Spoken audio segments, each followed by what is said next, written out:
शिक्षण और की छात्रा। आज के दिन हमारे देश के इतिहास में अत्यंत महत्वपूर्ण है, क्योंकि पूरे भारत देश में एक पर्व की तरह मनाया जाता है। किंतु यह दिवस पूरे भारत में एक पर्व की तरह मनाया जाता है, किंतु सिर्फ यह एक पर्व नहीं, ये बल्कि भारतीयों के लिए गौरव और सम्मान है। यह हर भारतीयों का अभिमान है, अनगिनत वीरों की कुर्बानी है, और उन्हीं कुर्बानियों के कारण भारत माँ को 15 अगस्त 1947 को आज़ादी मिली। लेकिन उसे स्वतंत्रता का आधार 26 जनवरी। मैं दुश्मन से नहीं डरता, मैं भारत का जवान हूँ। मरुस्थल की रेत हूँ मैं, सियाचिन का आसमान हूँ। मैं भारत का जवान हूँ, मैं भारत का जवान हूँ। मैं जून की तपती रेत पर लेटे कहता हूँ, मैं जून की तपती रेत पर लेटे कहता हूँ। गर्मी का मौसम है, मैं दिसंबर की कड़ी ठंड पीकर कहता हूँ, गर्मी का मौसम है। मैं बर्फ में नाली दफन होकर जिंदा निकलता हूँ, सीने में अपनी सांसों को टुकड़ों में भरता हूँ। -30 degree. It does not represent the pace of flow. It represents the heartbeat of 1.4 million people.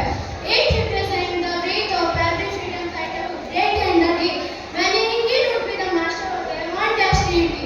On this day in 1950, we did not just adopt our views.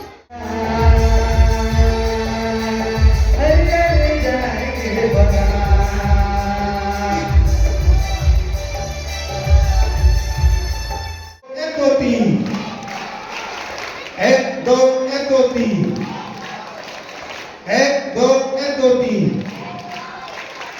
अब मैं श्रीमान भुवनेश्वर महतो जी को सम्मानित करने के लिए अपने विद्यालय के सचिव श्रीमान राम प्रसाद महतो जी, अपने माननीय सदस्य श्रीमान प्रकाश जायसवाल जी को आमंत्रित करता हूँ। आप श्रीमान भुवनेश्वर महतो जी को सम्मानित करने की बात है। एक दो तीन। एक दो तीन। और अब स्वर्गीय सरजू महतो जी हमारे बीच नहीं है। मरणोपरांत यह सम्मान उनके पुत्र श्री अरविंद कुमार को प्रदान किया जाना है। आग्रह करता हूँ श्रीमान राम कुमार महतो जी, श्रीमती ललिता देवी जी संयुक्त रूप से इन्हें सम्मानित करने की कृपा करें।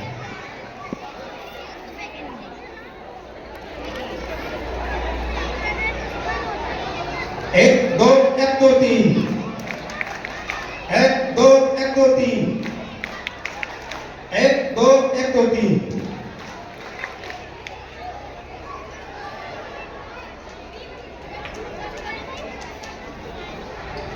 और हम चाहेंगे हमारे भी तीनों यहाँ पर उपस्थित हैं और इनकी बहुत ही बड़ी भूमिका रही है। 1975-76 में यहाँ पर एक पुल का निर्माण हुआ था। आपका 73 में पुल निर्माण के कारण यहाँ पर एक रूम बनी थी एस्बेस्टस की। वहाँ पर डाबर का ये बोर्ड लगा था, उसी नाम से हम लोग सभी लोग जानते थे, डाबर स्कूल। यहाँ पर आने के लिए जिन्होंने शुरुआत से अपना खून पसीना एक किया है, और इस प्रारूप को जो आप देख रहे हैं, इतना विशाल रूप जो विश्वविद्यालय का भी आपके सामने है, इसको बनाने के लिए कितने लोगों ने त्याग किया, इसको जानना भी जरूरी है। इसलिए सर्वप्रथम हमारे विद्यालय में जब इसकी नींव पड़ी थी, उसके पहले ललिता जी से आग्रह होगा कि मंच पर आने का कोशिश करें। और उसके बाद ये जो 3 व्यक्ति हमारे सामने खड़े हैं, सबसे पहले इस विद्यालय की नींव जब पड़ी थी, उसके पहले इन लोगों के मन में आया था कि हमारे गांव को, हमारे प्रखंड को आगे बढ़ाना है, तो शिक्षा को बढ़ाना है।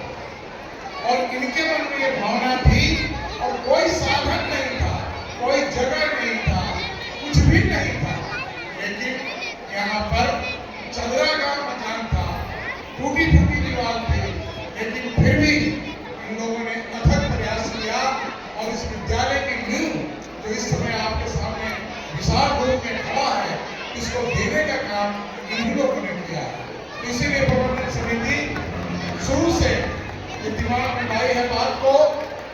हर 26 जनवरी और 15 अगस्त को बारी बारी से इस विद्यालय के प्रति जिन्होंने अपना विशेष योगदान दिया है, इस विद्यालय को आगे बढ़ाने के लिए सब कुछ किया है, उन्हें बारी बारी से हम उनका सम्मान करेंगे।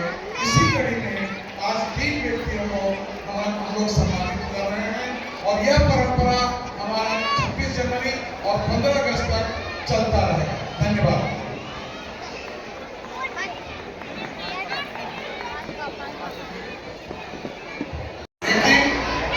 एक बात मैं जरूर बोलना चाहूंगा कि हमारी माताएं बहनें, इस बार हम लोग समझ रहे थे 16 तारीख तक स्कूल बंद था, 16 के बाद 17 से स्कूल खुला, 21 को प्रोग्राम, 23 को प्रोग्राम, आज 26 का प्रोग्राम।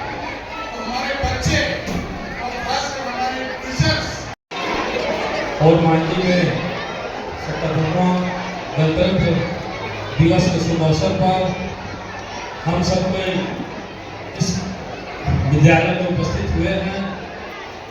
विद्यालय शिशु मंदिर के अध्यक्ष आदरणीय संग्राम तिवारी जी,